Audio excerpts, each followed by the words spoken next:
And now, right to your hosts of Down the Garden Path, Joanne Shaw and Matthew Dressing.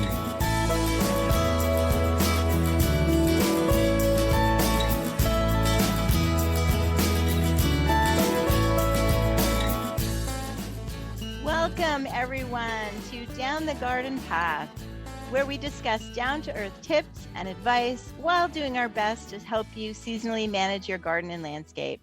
Hello there, I'm Joanne Shaw, owner of Down to Earth Landscape Design, and with me is my co-host Matthew Dressing. Hello there, Matthew. Hello, Joanne, and good evening, everyone, and thank you for joining us. I'm Matthew Dressing, owner of Natural Affinity Garden Design. As landscape designers and gardeners, we believe it's important and possible to have great gardens which are sustainable and low maintenance, and we want to help you make it happen. That's right. And it is the beginning of June, a new month here. And we are kicking off this new month on Down the Garden Path with an inside look to our new book. Yes, our new book, Down the Garden Path, a step-by-step guide to your Ontario garden. If you haven't seen the book yet, we've decided to go live on our Facebook group at the Down the Garden Path podcast to show it off. And so if you're not on Facebook, we still love to hear from you. As always, send us your questions to instudio101@gmail.com. We will still be answering your emails. Absolutely. But if you do want to join us on Facebook Live, we would love to see you there too. Right, Matt?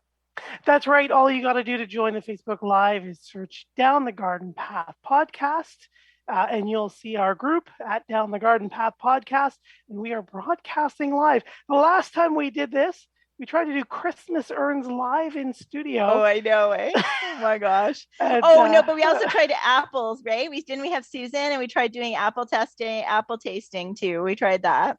That's true as well. So thank you, everybody, for joining us here live on Reality Radio 101. Thank you as well. If you've downloaded the podcast, you're listening to this somewhere else. And thank you to everybody who's joining us live. We see some comments and some likes there already. Thank you, everybody. So, yeah, we are here to talk about our latest labor of love, the one that comes after the podcast, obviously. I thought you were going to say our latest book, and I'm like, wait a minute, we only have one.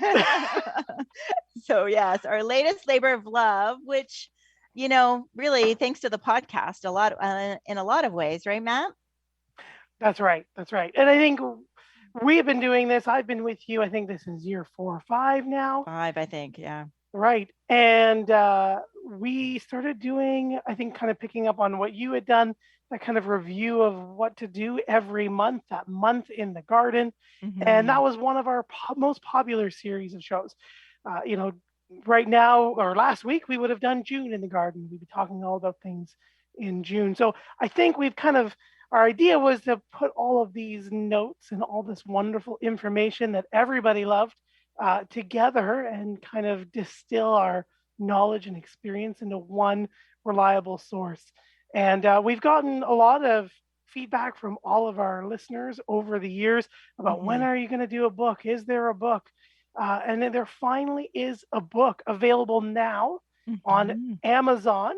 That's right. So all you have to do is go to your Amazon.ca or .com page and search Down the Garden Path podcast. It's the pretty purple one that says Down the Garden Path, a step-by-step guide to your Ontario garden.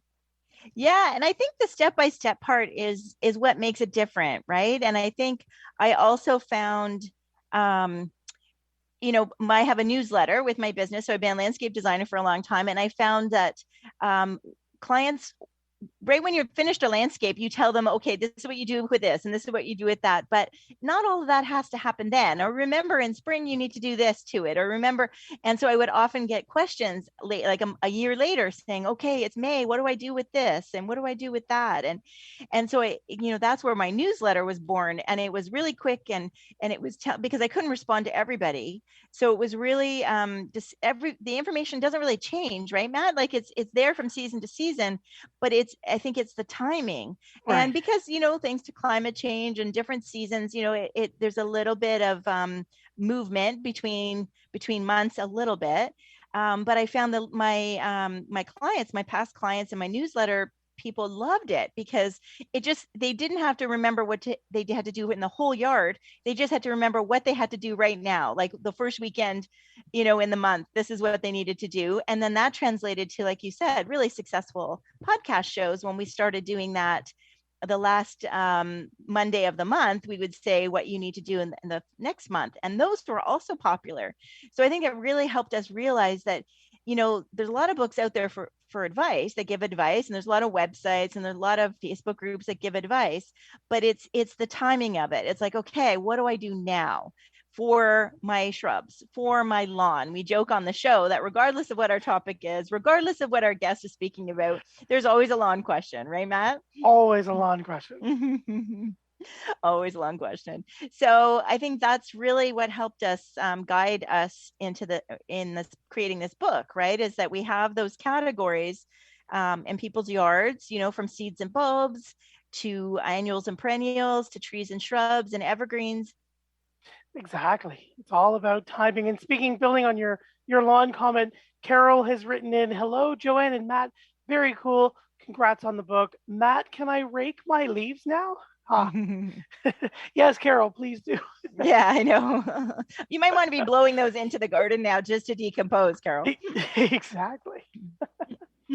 So yes, and so this book has come around, and I think it's just packed full of amazing tips and advice. And I've had some feedback already, some people who are really enjoy it as well. That's so speaking right. of joining us, don't forget you can send us your questions, your gardening questions, to this evening at Down the Garden Path Podcast is our group. If you search Down the Garden Path Podcast, we love posting pictures, sharing articles, funny comics, etc. when we're not here live on the air on Reality Radio 101. So you can always join the conversation and talk with us there afterwards. So send us your questions, whether you're in Facebook Live or you are just listening as we do every week. Mm-hmm. We've got a couple people who have written in. We've got another Carol. There was another first Carol and second Carol. Carol says, hi, Joanne and Matt. Congratulations on your book. It will make a great Christmas gift for our lives, for the people in our lives. And thank you, Carol. So yes. Get yours now. Give it as a gift. Birthdays, Christmas, for sure. Father's Day's coming up. Father's Day is coming up. Exactly. Yep. Thank you. Yep. Yes. Yep. Father's Day is my father's birthday. So it's always, that's so funny. So is he the 19th? Because my son Matthew is the 20th. So sometimes it's right. It moves a bit. Yeah, he's on the 18th. So it's 18th. Okay. I always think that time is Dad's birthday versus Father's Day per se. Yeah. So Monica has also written in. Monica says, hi, Joanne and Matthew. Wow, the book, finally. Any book giveaways in the future planned? Thank you. And yes, Monica, excellent question. We are planning on some nice giveaways. We're going to have some signed copies. We're working on producing some other swag, some stickers, tote bags, etc., to put with your book and the t-shirts that we have as well. So yes, there are going to be some book giveaways in the futures. We are just getting our book. We've just launched, I think it was last Monday. Yes. Or Sunday. So we have our copies that we actually had to buy on Amazon ourselves just to get them in hand quick enough. But our massive amount of author copies are on their way.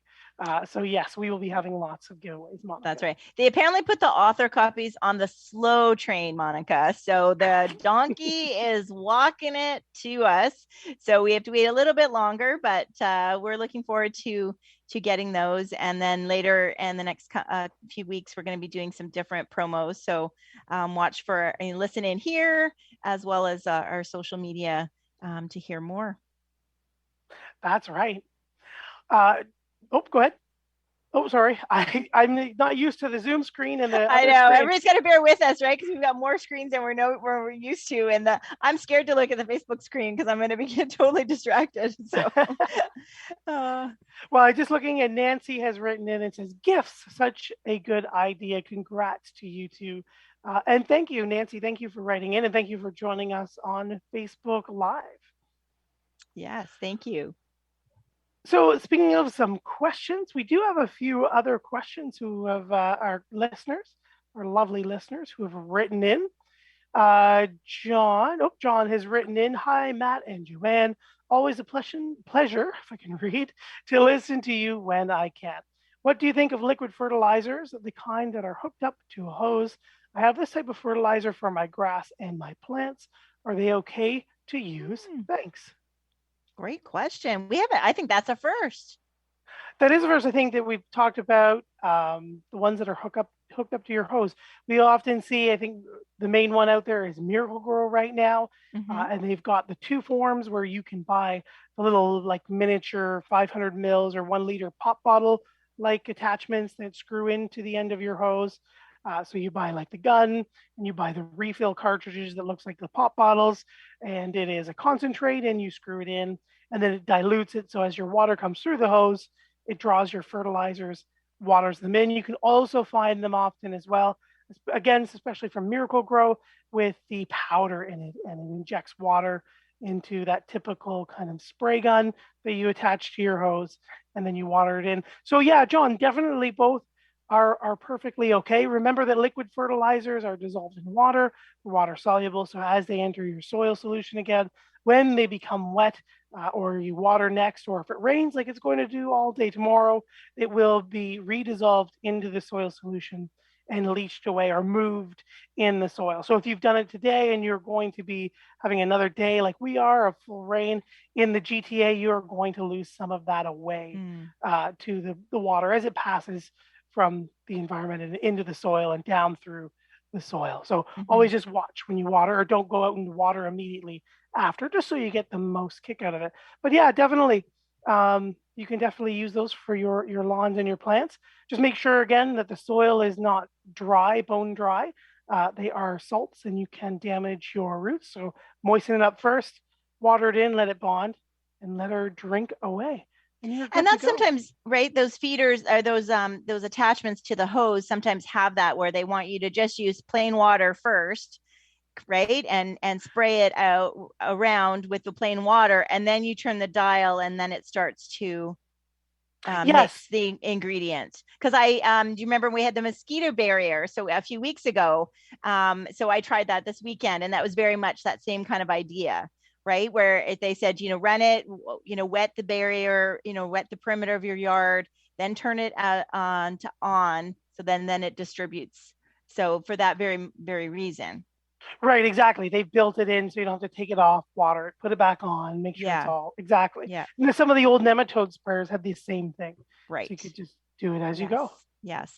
And I also want to mention the Ross Roots feeder. So in addition to doing your lawn and your plants, this is one where it's very much similar, except they're pellets, right? That you put into this. It's like a rod, metal rod, and with an attachment at the top, and you put pellets in, and then you can basically, so now you're putting the rod around the roots. And if you have our book, you can see where the drip line is for your roots on your trees, because we've got a diagram for that. And then you're turning the water on, and then the water is giving you fertilizer right at the roots of your trees. So a good way to kind of rejuvenate a tree that might be going through a bit of trauma. Not necessarily a brand new tree, but sometimes our street trees take a ton of abuse, right? So sometimes rejuvenating them. So that's just another way to have something that's water soluble and goes right to the roots. Yeah, excellent. And again, you can always water your tree with your root feeders without having any of the fertilizer in it. Oh, that's true. Yeah. Right. You can take those pellets out and just give it some good water if that's all it needs to go. Yeah. Excellent. Yeah. Excellent addition. Just looking over at Facebook Live, people are still coming and going. Nadia, Nancy, Janet. Oh my goodness. So Yeah, that's great. Thank you guys for watching, and bear with us as we're trying to navigate these screens. So that's great. So thank you for listening and joining us here, listening to us talk about our book, and answering any questions you may have. So just like a regular Monday night, Matt and I love answering your questions and talking about gardening and keeping your gardens as low maintenance as possible. That's right. And that's why you should pick up our brand new book that we are celebrating this evening, Down the Garden Path, the step-by-step guide to your Ontario garden. Am I Vanna? Am I Vanna? Am I doing yeah, good do Vanna? your little Vanna. Can I buy an E? Yeah, so don't forget, you can see all the different timely tips throughout the seasons, whether you're in a Zone 5 garden or 6 garden like we are here in the GTA, or you're a little further north or a little further south. The tips still apply, but the timing might just be slightly off. So still packed with lots of great information, whether you're in a Zone 2 or you're in a Zone 8. There's still lots to go. The plants change just because of hardiness, but yeah, lots of great info. Yeah.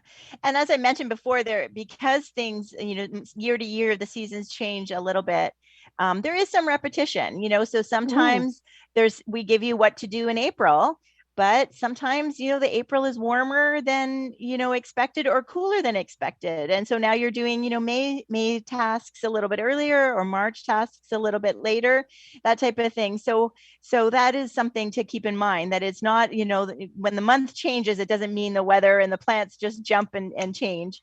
So we felt like, we kind of give it's a real loose, I guess, like, I don't know how else to describe it, but, so in April, we might tell you to do something, and then in May we might also tell you to do it because it just really depends on the season and the year, because it changes so much. So yeah.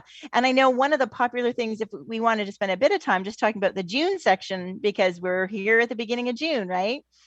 And the bulbs are all finishing. So I noticed a lot on social media, and some friends and some neighbors have said, okay, now my daffodils are done, my tulips are done. What do I do? Do I really have to wait?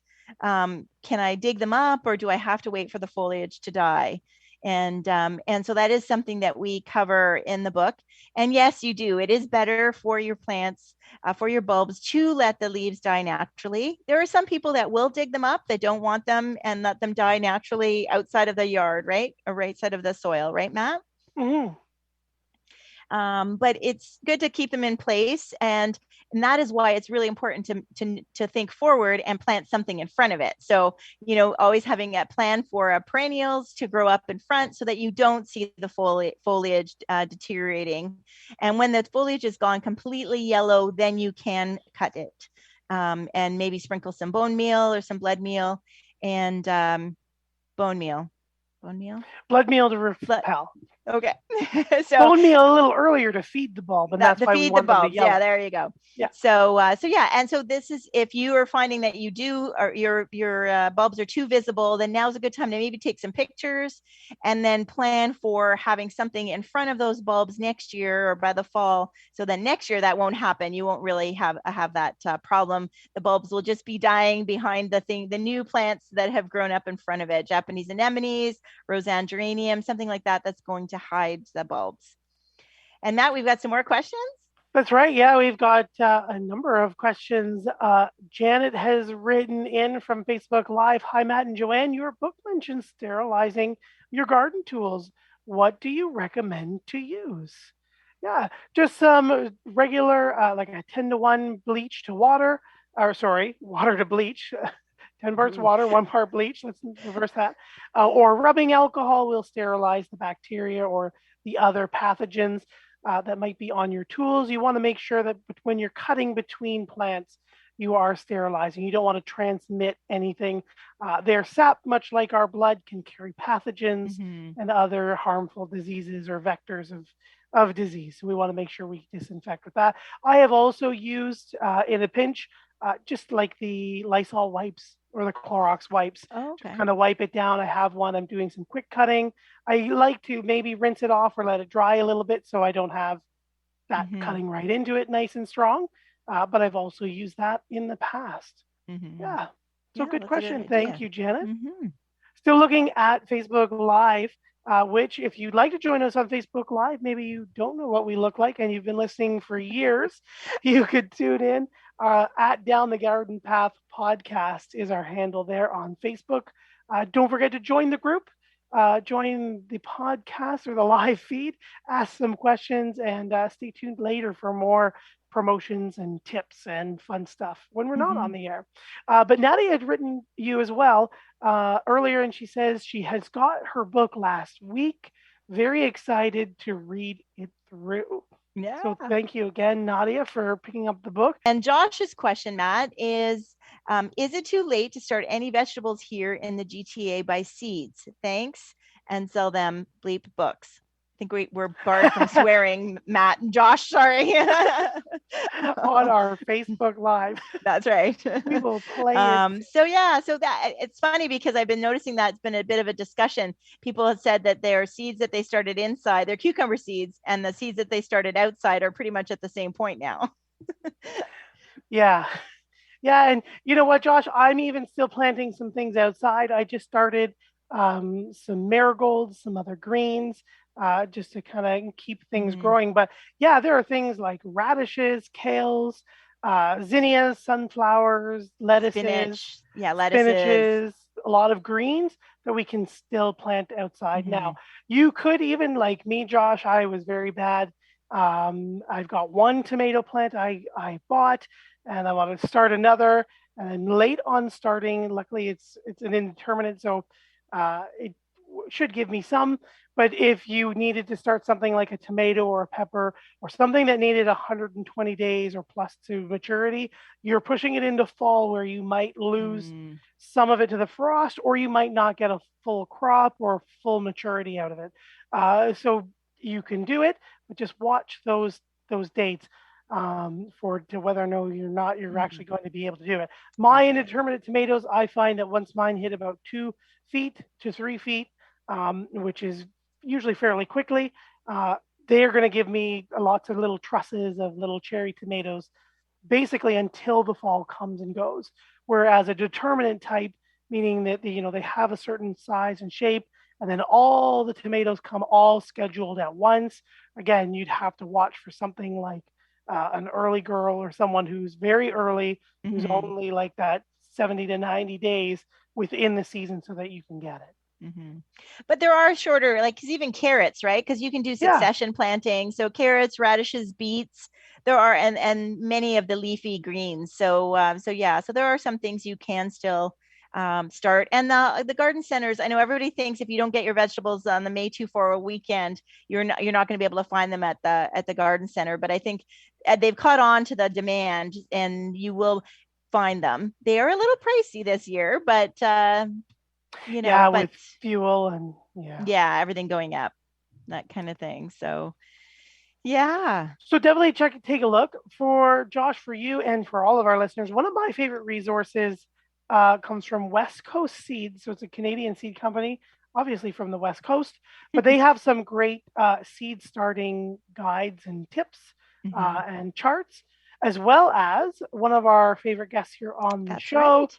Julia DeMacos at juliademacos.com has an amazing group of amazing vegetable resources. She just launched her own ebook a few months ago on how to start a veggie garden, and she's got lots of different tips and tricks and advice and what to start when here, Josh, in Southern Ontario and the GTA region. So definitely check out juliademacos.com for all of your veggie needs. I have subscribed to her, and I've literally bought everything that she has on her website, and I love it.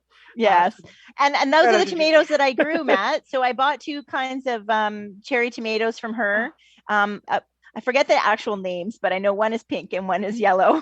So I bought, so I actually have extra plants. If you need them, I have extra. I grew them all, and then I don't have all room in the garden. So I think we have to hook up. I got to hook you up with these plants. So because they need to get in the ground somewhere, because I'm trying to keep them alive now in their red solo cups. That's where they ended up. When I went from my seed tray, the only thing I had around the house was I punched holes in the bottom of those lovely red solo cups. So hey, you can use what you've got, right? That's right. That's right. So we've got a few more questions. Grow bags. Yeah. Fred Yeah. has So written in. yeah. So Fred has written in and saying, what are grow bags and how do you use them? Yeah. So basically, they're collapsible fabric bags that allow air and moisture to pass through the bag. One of the benefits is roots hit that side of that air bag. As they try to go through it, they hit just pure air, and the air prunes them back. They die. They don't like to be out and fully exposed in air. They need to be in that soil. So it prunes that tip back and causes those roots to break and start to fill in nice and fibrous inside the grow bag itself. But it's a great reusable fabric bag. They come in all the classic sizes: 1, 2, 3, 5, 7 gallons. You often see them with some hydroponics as well, and in some coir forms. But yeah, Fred, if you can find them, they are wonderful, easy to reuse. You get a number of years and seasons out of them, depending on how well you take care of them. Mm-hmm. And yeah, you can reuse them. A great alternative to plastic. Mm-hmm. Yeah, definitely. Definitely. And Harry's written a good question. I thought this was funny. So he says, is there anywhere online that tells a description about your book? Thank you. Harry, I would say right now.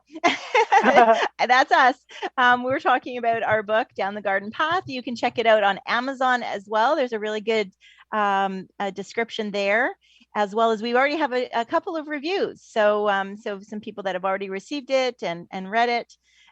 So hopefully that helps, as well as our own social media that we've been talking about it for the last little bit. So there you go. Exactly. So stay tuned, because we are still going to dive into a little bit about the book. We are going to also post some more pictures to, I think, Amazon, and show a few shots about inside the book. So stay tuned there as well. As we hit the half past part of the show, halfway through the show, it's my turn to jump in for our mid-show station ID. And just for me to say thank you, everybody, for joining us here live on Reality Radio 101. And I'm going to say as well, thank you for those who are tuning in, A, to the podcast, but B, tonight we are live on Facebook at Down the Garden Path Podcast is our handle. If you want to join us there, perhaps you've heard the voice, but you've never seen the faces. So tune in there. And you can also find it on our page later if you want to come back and review and visit or share the conversation. But I'm Matthew Dressing here with my co-host Joanne Shaw, and you're listening to Down the Garden Path. Joanne and I enjoy hosting Down the Garden Path each week, bringing you interesting and relevant topics to help you achieve a great garden. We learn right along with you from our research and from the wonderful guests that join us here on the show. Don't forget, you can spend more time with us down the garden path. Follow us on Instagram and Facebook. Again, our handle there is at Down the Garden Path Podcast. You can also find us on your favorite podcast provider. And while you're there, hit that subscribe button to be notified of new content. And please don't forget to like, share, and leave us a comment. We love hearing from our many listeners across North America. Thank you guys all so much for tuning in. And thank you for all of those who are listening now live on the podcast, whenever you are.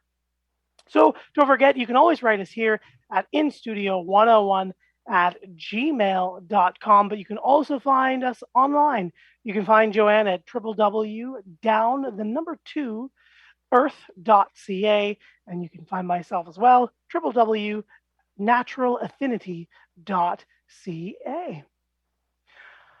The listener questions keep piling in. They do. Going? Yeah. So I have Monique here. She says, congrats on the new book. She's an email. I will be ordering a copy or two. Can you sign them if requested? Absolutely. We haven't quite figured out how to do it yet, but we will. So you let us know if you want that to happen. Again, you just got all that email information to contact us, and we would love to do that, Monique. So thank you very much for buying the book. Yes, thank you so much, Monique, for purchasing the book. Mm-hmm. Cindy has written a question in as well. Hi guys, I got confused. There's another book published called Down the Garden Path as well. Did you know about that? There was an older book I did see on Amazon that was just down the garden Yeah, I path. think there's actually a couple. Yeah. And I think one isn't even a garden. I think it's not even a gardening book. Like, I think it's just a story about a path or something like that. So, yeah, I mean, it's hard to pick a title that no one has ever used before. That's right. So, Cindy, and for everybody, ours is the beautiful purple book with lots of the perennials on it, down the garden path, a step-by-step guide to your Ontario garden Mhm. or your garden anywhere. But just remembering that the timing is a little off if you're here versus California. That's right. That's right. That's right. So just looking at Facebook Live, my good friend Nadia has written in a question, Matt. 2 DeGroote cedars that they planted early last year.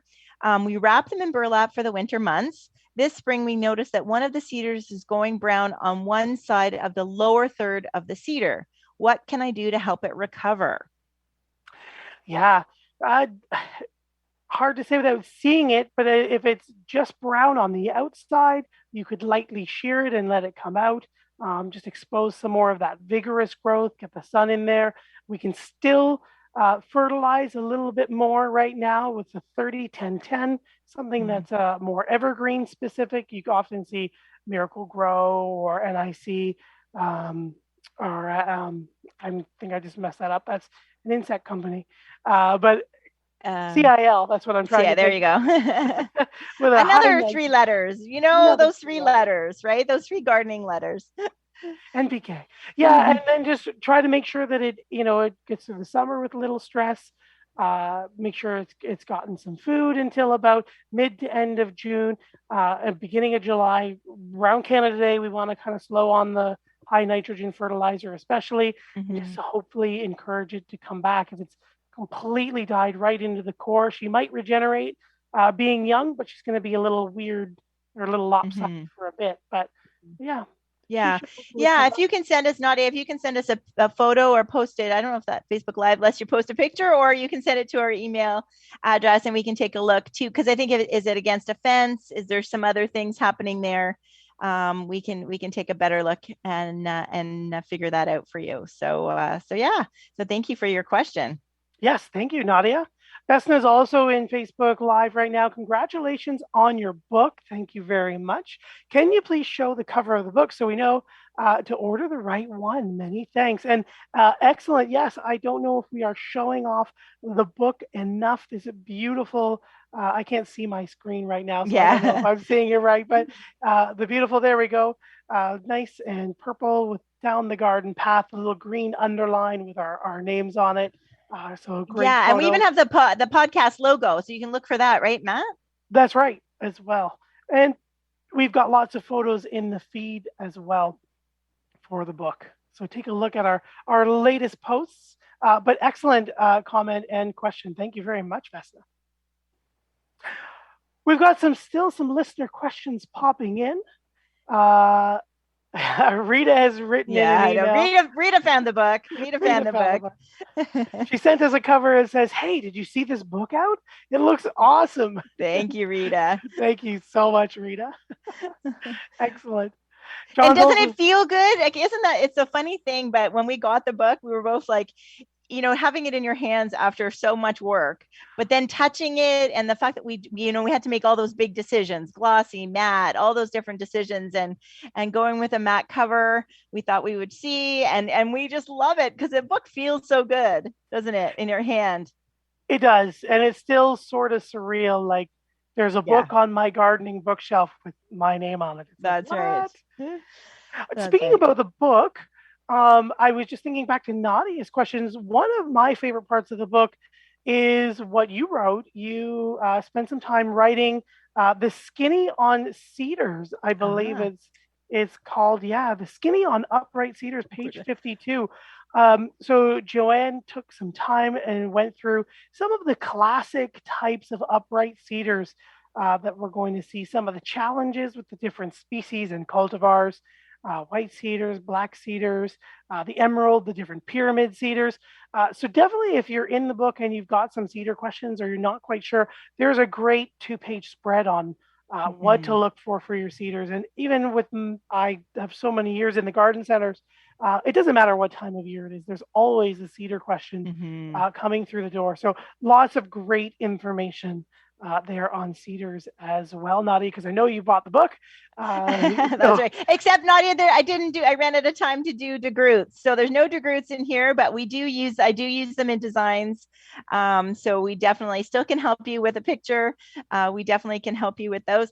For those that don't know, they're just much more tighter, much more of a slower growing cedar. So we really like them for those, really tight spaces.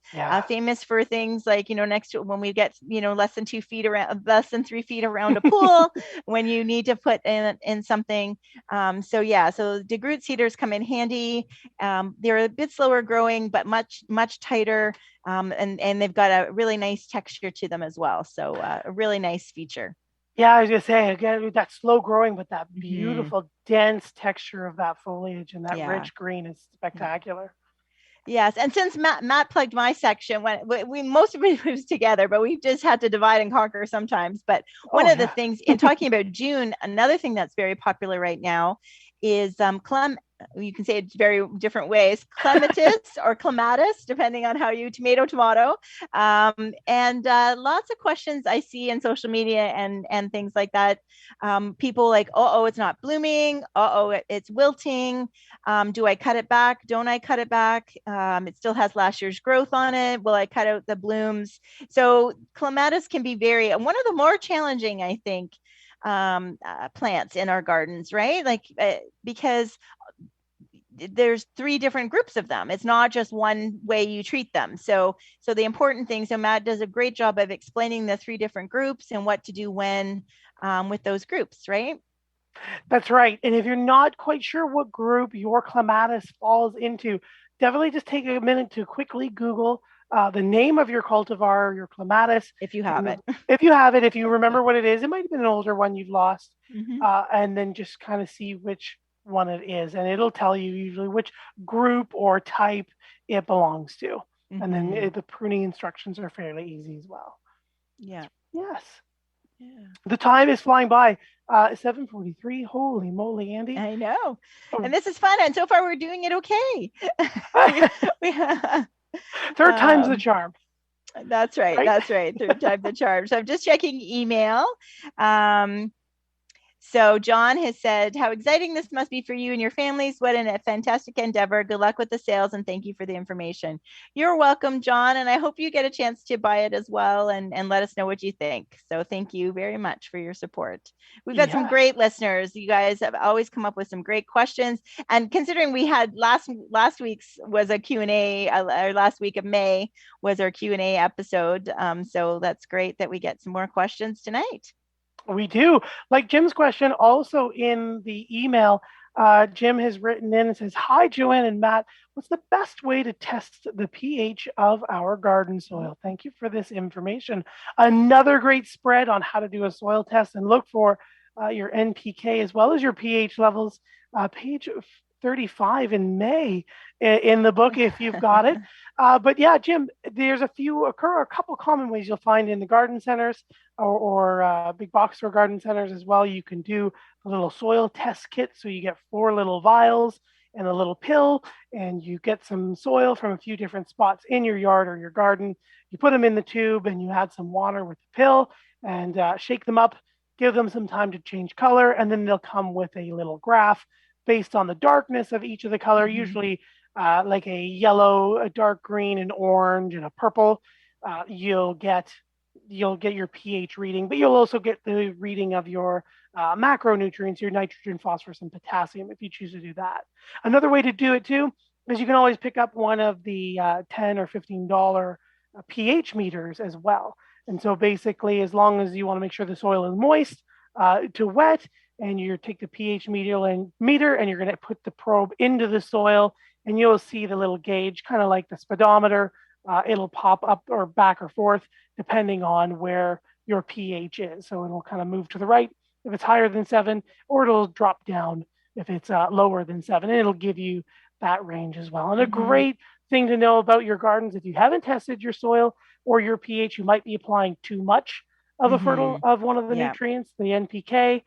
If your pH dictates the way that those nutrients can be locked or unlocked in the soil solution for your plants to uptake. So if you have an issue and oh, I've got an issue, I've added more fertilizer, it might be that you've added too much fertilizer Mm-hmm. and the salts are pulling away the water and things are being locked. So definitely something worth checking out. Again, that was one of your sections in the book. You went and did a soil test. So Mm-hmm. Joanne takes you right through all the steps of one of those little soil test kits that you can buy in the garden. That's right. That's right. And if you do think you have something, let's say, really wrong in your soil, let's say you just moved in and there was something you're not sure what was planted there and you've got some concerns or an area where nothing is growing or something like that, you can take it a level higher and actually look into like the University of Guelph or some where you actually send the soil, then you can send it to the scientist. So you can be, your volunteer scientist yourself at Yes. home if for your basic things. But if you've got a real genuine concern about possible contamination, I know some people I've had a client once when her the old railroad tracks, the railroad ties in her garden, ties. When she had them removed, but she wanted to make that garden a vegetable garden. So she was worried about the contamination. So then you can definitely invest in sending it, that's important, right? Especially if you're growing food, you can go ahead and send that away. So you can Google that. University of Guelph is the first one that pops into my mind. And then they can do a different type, a higher level test. For that type of thing. So yeah, getting to know your soil. We need to do more shows about getting to know your soil, don't we? Because it is the foundation of everything, really. It is, and you know what? It's fairly scary. They are saying that we've only got about 36 harvests left before the soil across the face of the earth dies and no longer supports plant life. So soil, I always equate it to our organs, right? Healthy insides, healthy outsides, how it affects our moods. Same thing goes with the plants. That microbial life, those interactions, that health of that plant. It really boils down to a beautiful, healthy, active, living soil. Wow. That was kind of depressing, Matt. Okay. Getting towards the end with a darker note. That's like pretty dark. Let's bump it up in positivity. Alexis has written in, and she said, to the Down the Garden Path people, congratulations. Make this book #1 on the New York Times bestsellers list. Blessings. Well, thank you very much. I don't know if gardening books are on the New York. I never even thought of that, but it's just happy to be reviewed and to be found on Amazon. So thank you very much, Alexis. Yeah, so we'll work towards that. Yeah, we'll definitely work towards that for sure. So yeah, so what else is happening in everybody's June garden? We've got a couple minutes left. Any other questions you might have? We haven't had a lawn question yet, Matt. What should everybody be doing in their lawn? What should you be doing in your lawns? Yeah, that's a big question. But yeah, right now we're kind of approaching that time where one of the biggest questions we always get asked are about nematodes or grubs in the lawn. We're reaching that point depending on where you are. The soil's been pretty warm. Our grubs, they are still being seen out in the lawns, but they are also at the point where they're starting to pupate, chrysalis, and become harder, where the nematodes will no longer have an effect. So if you think you've got those grubs, don't forget, dig in that little 1 by 1 square foot, pull up that hatch of grass and look for those white grubs. If they're still there, you can apply nematodes. If they're not, they're probably higher in the soil and they've pupated or they're starting to leave. But our Japanese garden beetles are definitely strong and on the move again in our area. But don't forget, you can wait again till fall to apply your nematodes if you miss. And if you haven't done your spring fertilizer yet, now's a great time to do that as well. It's still cool out. The grass is getting lots of moisture, growing actively. So our spring is good and our summer is on the way in mid to end of July. So still lots of cutting and mowing and feeding that we can still be doing for sure. Yes, and mow high, everybody. Your lawn will do better throughout the season. Keep it high. That's right. We talk about that in the book. We want to make sure, especially in the northern areas, we grow cool season grasses, which means that they like those temperatures about 16 to 20 or 22 degrees Celsius. And when it gets warmer than that, or we get that hot humidex, when it's short, those crowns, that point of growth point is on the soil surface. It heats up and it starts to shut down and go dormant. So we get that nice, browning out. So keeping it high keeps it shaded and protects the soil from the sun and the wind from drying out and keeps your grass actively growing. That's your trick to that nice, lush green summer. Remember, you go to a park, the city cuts it a little higher. You can always get in, you sit down, and your fingers go into that nice, lush grass, and you can feel how cool it is. That's your 3 inches or more. That's what's keeping that grass green. Yeah. Another question. We've got Frank, just as we're running in towards the end of our show. Thank you again, everybody, for writing in your wonderful questions. As always, thank you for those who have joined us on Facebook Live. At Down the Garden Path Podcast is our handle there, as well as on Instagram. And you'll be able to review this as well. But don't forget to join the group, say hi, share your pictures, your photos. We answer lots of questions and share lots of great material there when we're off the air. Frank has written in, though. Hi, Joanne and Matt. Congrats on the book. And thank you very much. Frank says, a gross question. Is pet poo, dog or cat, good fertilizer for our plants? Thank you. And the answer is no, because it's still active and fresh. When we add manure to our gardens, we want to be adding composted manure. So it has been heated up, it's been broken down and treated by the bacteria and the temperature in which the compost gets, so that all the harmful bacteria and other diseases that are in the poop, or the frass, is the insect poop word, it breaks down and it is no longer harmful. So that's why you'll always see your sheep and cow manure, and it usually has composted sheep and cow manure. So the danger part is always gone from that cow manure. The nutrients have been released and are available now in the compost. All that poop and pee, just like on our lawns when our dogs go out, you always get the little yellow spots. That high nitrogen, we can burn our plants and it becomes dangerous to us as well. So excellent. Thank you for the question, Frank. Joanne, it looks like you just kind of had an aha moment. I did. Yes, I did have an aha moment, because I thought he was going with the spot prevention. So yeah, so I was just I was out of town this weekend, and I stopped into a nursery. Of course, when you're out of town in a new area of Kitchener, I was visiting and stopped at a nursery, and they sold something called, and I thought, Matt, we definitely have to look for it to do maybe a show about it, because it's another question that I get asked a lot about people that own dogs and why they can't maintain really nice lawns. So a dog spot preventer, oh my goodness, lawn fertilizer. So it's called Evolve.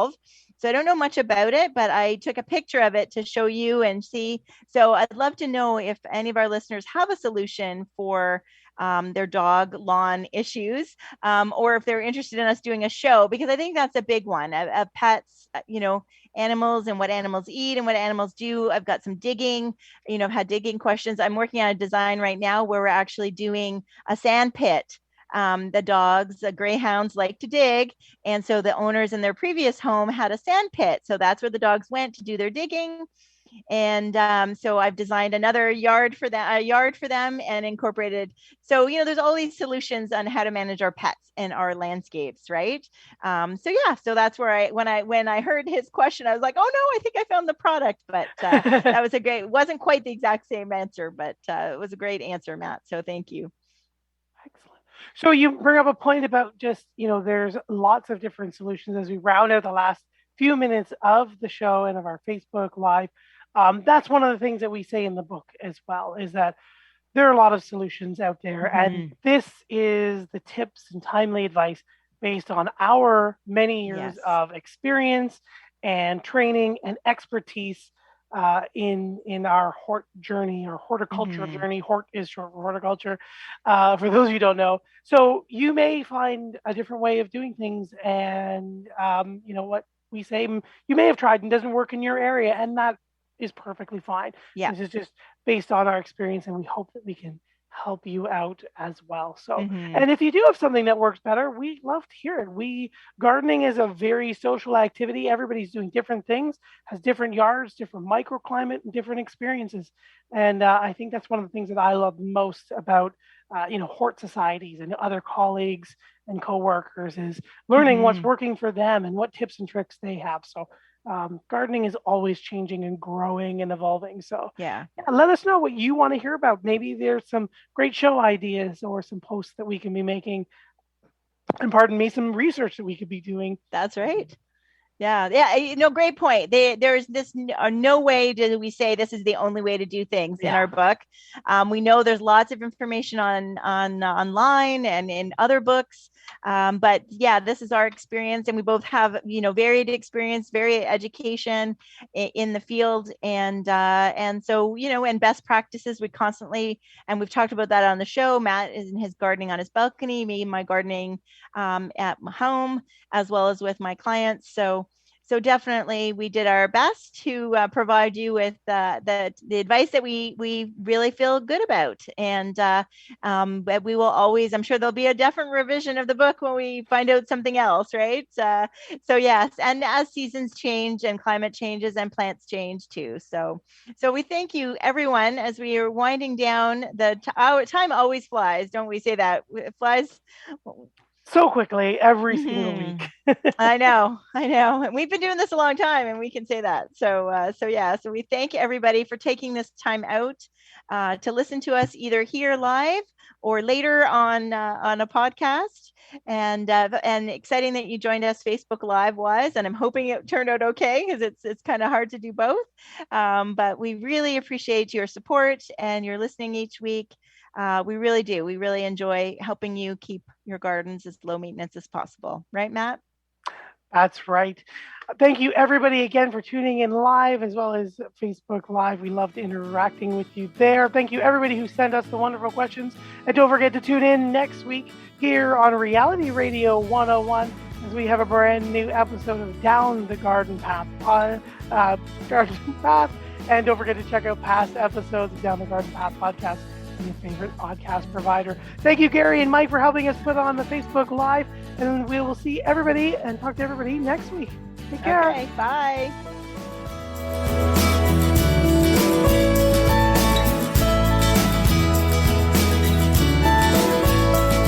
Thank you for listening to Down the Garden Path with your hosts Joanne Shaw and Matthew Dressing, right here on Reality Radio 101.